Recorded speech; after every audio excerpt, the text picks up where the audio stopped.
ফারাক্কাবাদের কিছুটা আপনার আলোচনা হয়েছে, তাও আপনার খুবই আনসার্টেন 26-এ সব সামনে 26 আসছে, 2026 সাল আসছে, আবার সেটাকে আপনার রিনিউ করতে হবে।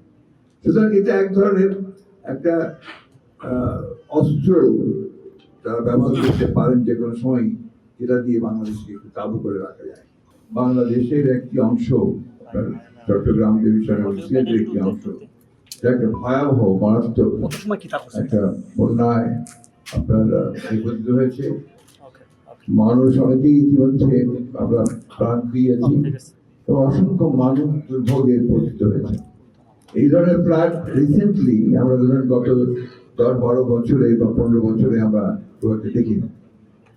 দেখা যাচ্ছে যে আপনার একটা ত্রিপুরাতে আপনার পানি জলের পানি এত বেশি আপনার এসছে, এখানে আপনার এখন সেটা পুরোপুরি ভাবে প্রায় লক্ষ লক্ষ মানুষকে সে বিপদে পড়েছে। আপনারা সবাই জানেন যে এটা বৃষ্টি হচ্ছে কিছু ধরে, কিন্তু এই যে পানিটা এসছে এই পানিটা কিন্তু যে ঢলের পানি, এটা ত্রিপুরা রাজ্য থেকে আপনার যেহেতু তাদের বাঁধগুলো তারা খুলে দিয়েছে এবং একটি বাঁধে ভেঙেও গেছে, যার ফলে আপনার ভয়াবহ বন্যা শুরু হয়েছে। বন্যা হতেই পারে, বৃষ্টি বেশি হতে পারে। প্রশ্নটা যে জায়গা থেকে যায় সেটা হচ্ছে যে আপনার দায়িত্ব যেটা রয়েছে, সেই দায়িত্বটা হচ্ছে যে যেহেতু আমরা মাটির দেশ, আমাদেরকে আপনার উজানের দেশ, তাদের জানানো প্রয়োজন যে বন্যা হতে পারে, বন্যা আসছে, বন্যার পানি উজান থেকে ঢল আসছে। এই জায়গাতে আপনাকে বড় একটা গ্যাপ তৈরি হয়েছে। আমার কাছে যেটা মনে হয়, যেটা আপনি ইতিমধ্যে আমরা দেখেছি, বাংলাদেশের মূল সমস্যাটাই হচ্ছে আপনার যে আমরা উজানের দেশ, আমরা ভাটির দেশ। উজান থেকে যে পানিগুলো আসে তার বেশিরভাগই একটা ভারত থেকে।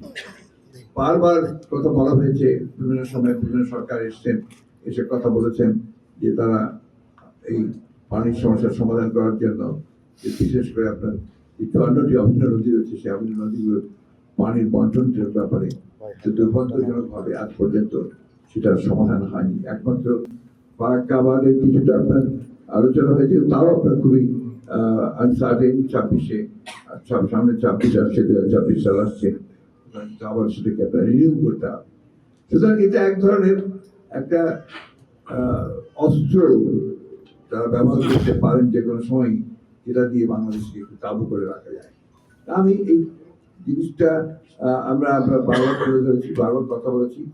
বিশেষ করে আপনারা চিন্তা মানুষ জানেন টিপাইমুখ বাঁধ যখন নির্মাণ করার কথা চলছিল, সেই সময় আমাদের এই সিলেট থেকেই যেটা একটা প্রতিরোধ সৃষ্টি হয়েছিল, এবং আমাদের আজকে এখানে আছেন আমাদের ইলিয়াস আলী এমপি সাহেবের উপস্থিত আছেন, তিনি তখন সেই আন্দোলনের নেতৃত্ব দিয়েছিলেন। অনেকে বলেন যে তারই ফলশ্রুতি হিসেবে নাকি এটাকে গুম হয়ে যেতে হয়েছে।